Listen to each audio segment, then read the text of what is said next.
What's going on? So today, here I have a Nepalese Gahendra rifle. Now these rifles are very interesting. They have a lot of story. This one doesn't shoot because first of all, I can't get the ammunition without paying $50 a round. And secondly, the action doesn't fully actuate. Actually, it did today, but the trigger doesn't work on it. So this is kind of a wall hanger, but I really enjoy looking at it, and it has a lot of history through it. So the Nepalese Gahendra rifle was developed in the late 19th century, around 1870 through 1890, during a time where Nepal was ruled by the powerful Rana dynasty. All throughout, Nepal was never actually colonized by any European power, but it had a heavy influence from the British Empire, especially with its close relationship with British India, as that way they didn't have to get colonized.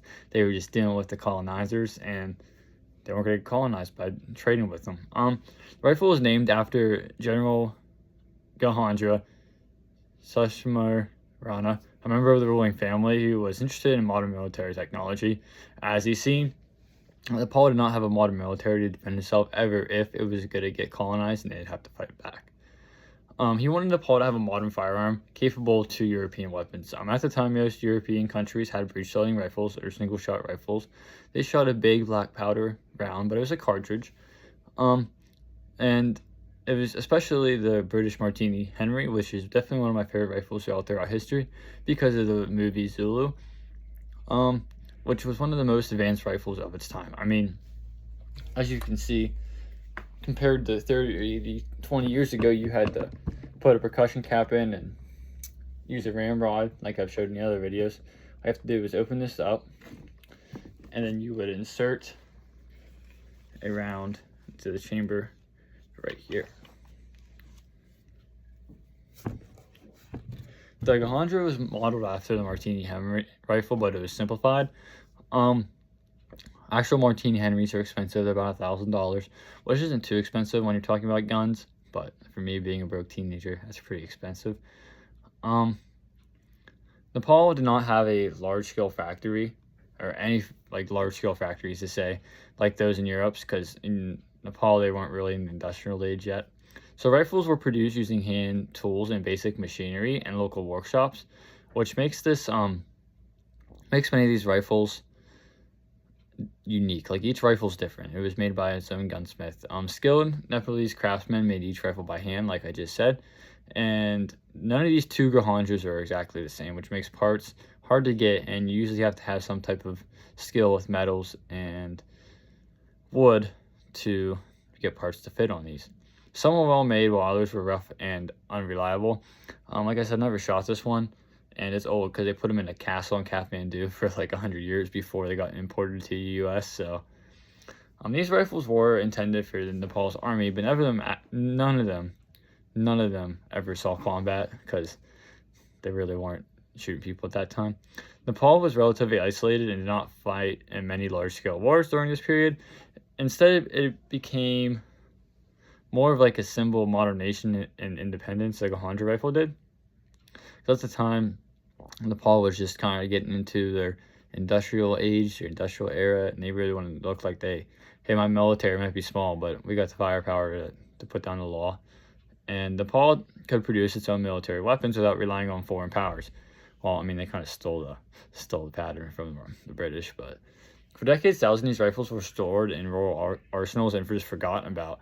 But in the early 2000s, a massive cache of old Nepalese weapons, because they just stored them in a big castle, like I said, or temple, whatever you want to call it, including the Gahendra rifle, was discovered in a palace storehouse. This find shocked many historians and collectors because it preserved a huge amount of 19th century military history, which at the time people weren't very interested in. But now these rifles hold some value. I paid $500 for these, and that's about what they're worth. Shooting condition, you can get a lot more than that. But today, the Gahendra rifle is valued mostly as a historical artifact because it doesn't really shoot, rather than a functional weapon. It presents Nepal's attempt to keep up with the global military technology while maintaining its independence and traditional craftsmanship. So, I guess I'll kind of go over. This rifle is humongous. I'll go ahead and stand up. Most of you guys know how tall I am. I'm 6'4". And it goes about up to my hip. So, it's a rather tall weapon. And even just to present it, it's not heavy compared to other rifles. I mean, but it's big. The sights on it actually aren't very crude. I was kind of surprised by that. It does have a lot of cosmoline on it, so it is, you just get your hands a little dirty. But it actually has a sight right here that you can slide up and down, or at least you're supposed to. Ah, there we go. Like that. The front sights are crude, I'm not gonna lie, but they get the job done. Excuse me. And like I said, it's a pre-Jackson. And these guns are pretty simple to take apart. Now I'm not gonna take it apart because I don't want to break anything and have to make my own parts for it. But it also has a ramrod here, which I've never actually been able to get out of the firearm.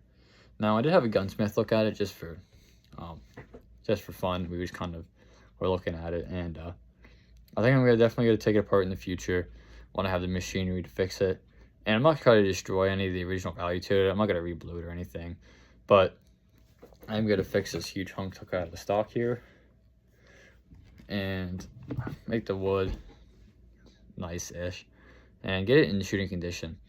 Now, I don't want to rechamber it, but I need to find a way to shoot modern ammunition out of it. So there's ways that you can do that if you're using cartridge adapters, which can be sketchy because I don't really trust the quality of any of these barrels through modern ammunition. So you'd have to use black powder loads. That's really all I got for you guys today. This is a pretty short overview of this gun, but it definitely holds a lot of history, holds a lot of value, and to me it might not be worth anything, but to the guy that carried this 150 years ago now, I mean, it meant something. It has history, it has value to me at least. And that's the thing about these old military weapons is, like, now they're holding a lot of value because people understand that what they saw and the person that held it, it holds a lot of meaning to them, and it just holds a lot of meaning to you because it's history. I mean, in many countries, most of these weapons were just thrown away during gun buybacks or whatever, and they were melted down because people saw them as, you know, weapons that can kill people, which they obviously can. But there's also a piece of history. I mean, you look at the Royal Arms Museum in Britain, some of the guns they have there, I mean, to get those preserved and find them has to be difficult. And I think it's an honorable thing that they do is to preserve these old weapons like this and keep them around, because generations from now, you know, we don't know what's going to happen to these firearms, and they hold history. I mean, you look at swords and stuff from thousands of years ago. You look at actual Japanese katanas. I mean, they're bringing a lot of money. I mean, I've seen guys back when I did karate. I did karate for about 12 years, and some of those katanas were worth hundreds of thousands of dollars. I mean, I've seen one that was worth like 120 just because the value it held in the historical. It was in the 1600s. I mean, and they would send them away to Japan and they get them redone and refinished. So, like, to me, all these old weapons and old firearms, they mean a lot. They have history, and I think that's important to remember when looking at a gun, especially when buying modern firearms. I mean, sure, you can go buy an AR-15 for $500, $1,000, but like that's a piece of metal. This is a piece of history, and that's what it is. So that's all I have for you guys today. I'm done ranting about the historical aura, I guess I'd say, of these firearms and what they mean. And just for me to have stuff like this, it makes me happy knowing that I'm in possession of history. Thank you.